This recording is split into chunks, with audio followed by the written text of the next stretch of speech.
जब पुलिस चोर को पकड़ती है तो घर से डंडा मारती हुई ले जाती है, फिर थाने में मारती है, फिर इसके बाद न्यायाधीश उसको दंड देता है। होता है ना प्रक्रिया।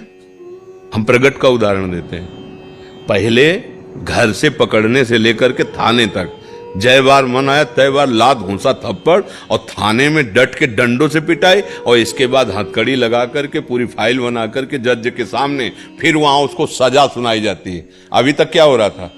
अभी तक दंड नहीं दिया गया क्या? कर्म का इतना भयानक फल होता है। यहां देख लो, 5 मिनट दुष्कर्म किया और आजीवन जेल या फांसी की सजा। तुम्हें नर्क को ऐसा लगता है कि कहानी कही जा रही है? कहानी नहीं है। जब वो जेल जाते हैं ना, फिर लौट के जब आते हैं ना, तो कहते हैं कि दूसरे के जूते खा लो लेकिन जेल मत जाओ, ऐसा कर्म मत करो। जब वहां 10वें वर्ष 20वें वर्ष उनके बीच में रहना पड़ता है, जो सब गलत काम करने वाले लोग, तब उनका जीना मुश्किल हो जाता है। तो भाई 5 मिनट उन्होंने अपराध किया था तो 10 मिनट दंड दे देते, आजीवन कारावास क्यों? आप प्रश्न कर सकते हो क्या? कानून है कानून, ऐसे भागवतिक कानून है। आप अगर पाप कर्म करोगे तो दुर्गति शब्द है, यहां भी और वहां भी। घर में भी चैन से नहीं रहने देंगे और जेल में भी चैन से नहीं रहने देंगे, आपको दंड भोगना पड़ेगा।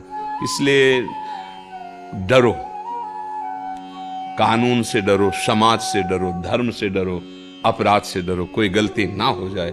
मनुष्य शरीर मिला है, बुद्धि है, विवेक है, उससे काम करो, पशु थोड़ी हो। अब मनमानी करोगे तो ठीक है, आज तुम्हारे पुण्य काम कर रहे, नहीं फंस रहे हो, कल ऐसी जगह फंसोगे, हाँ चकनाचूर हो जाओगे, किसी काम के नहीं रहोगे। इसके बाद फिर दंड। किसी ने कहा जैसे हम मर जाते हैं तो शरीर तो यहां छूट गया, फिर दंड किसको मिलता है? स्वप्न में तुम्हारा शरीर छूटा हुआ ही तो पड़ा हुआ है सैया पे, पर स्वप्न में यदि गला काटा जा रहा है तो चिल्ला पड़ते कि नहीं? इसमें तो चाकू क्या, इसमें तो सुई भी नहीं घुसी, और चिल्ला कैसे रहे हो? सपने में यदि दुख मिल रहा है तो है ना तुम्हारा स्वाप्निक शरीर। ऐसे ही नरक में जो मिलता है उसका नाम यातना दे, देवलोक में जो सुख मिलता है उसका नाम देव दे, ये जो है स्थूल सूक्ष्म कारण दे। अब अज्ञान है तो तुम्हारी कल्पना से थोड़ी बातें बनेंगी। इसलिए हम सबसे प्रार्थना बार बार यही करते हैं कि भाई शराब मत पियो। क्यों? क्योंकि तुम्हारी बुद्धि ठीक निर्णय नहीं कर पाएगी, उससे अपराध बन जाएंगे। मांस मत खाओ। क्यों?